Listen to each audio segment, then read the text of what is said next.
चीड़ की लकड़ी और गर्म भाप की मिलीजुली गंध आते ही मेरी पीठ पर ठंडा पसीना आ जाता है।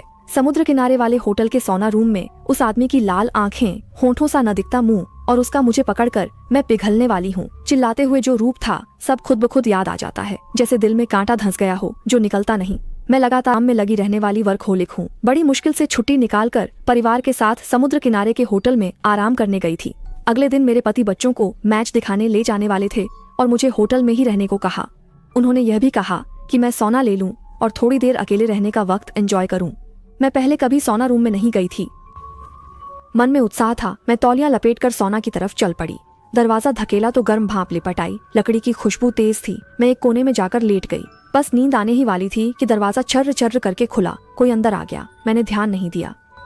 वह आदमी बहुत धीमे चल रहा था। उसके कदमों की धम्म धम्म मेरे पास आती जा रही थी। भाप कुछ छंटी तो साफ दिखा। वह औरत नहीं, आदमी था। मैं पल भर में कांप उठी। गरम सोना रूम में भी लगा जैसे मुझ पर बर्फ सा ठंडा पानी डाल दिया हो। उसकी आंखें इतनी छोटी थीं कि लगभग दिखती ही नहीं थीं।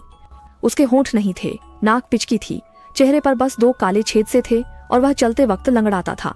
तुम तैयार हो क्या? जल्दी बाहर निकलो, ये महिला सैनिकों का सोना रूम है। मैं जबरन खुद को शांत दिखा रहा था। नहीं चाहता था कि वह मेरा आराम खराब करे, मगर वह जैसे सुन ही नहीं रहा था और मेरी तरफ बढ़ता ही आ रहा था। मैं घबरा गई। ये रास्ता भटककर नहीं, जानबूझकर अंदर घुसा था। मैं तुरंत उठकर दरवाजे की ओर भागी, पर उसकी हरकतें अचानक तेज हो गईं। वह झट से दरवाजे के आगे आ खड़ा हुआ, हाथ चौखट पर रखकर बोला, तुम नहीं जा सकती। उसकी आवाज ऐसी थी जैसे सैंडपेपर लकड़ी घिसे। तुम पागल हो क्या? हटो। मैं उसे धक्का देना चाहती थी, पर वह हिला भी नहीं। डर से मेरा दिल जैसे बाहर कूद जाएगा। तुम्हें मेरी मदद करनी होगी, यहाँ बहुत गर्मी है, मैं अब सह नहीं पा रहा। कहते कहते उसकी आंखें लाल हो गईं। गर्मी से नहीं, वह रो रहा था।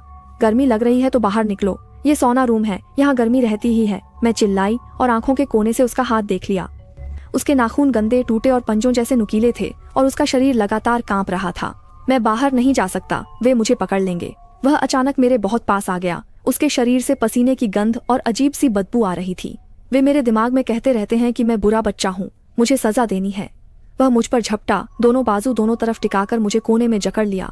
हमारे बीच बस कुछ सेंटीमीटर का फासला था। उसकी लाल आंखें खून की लकीरों से भरी थीं और वह बड़बड़ा रहा था, मैं तुम्हें पिघला दूंगा, मेरी मदद करो वरना मैं मर जाऊंगा। मैं डर से कुछ बोल नहीं पाई। दिमाग में बस पति और बच्चा घूम रहे थे। मैं कुछ भी नहीं होने देना चाहती थी, बस घर जाना चाहती थी।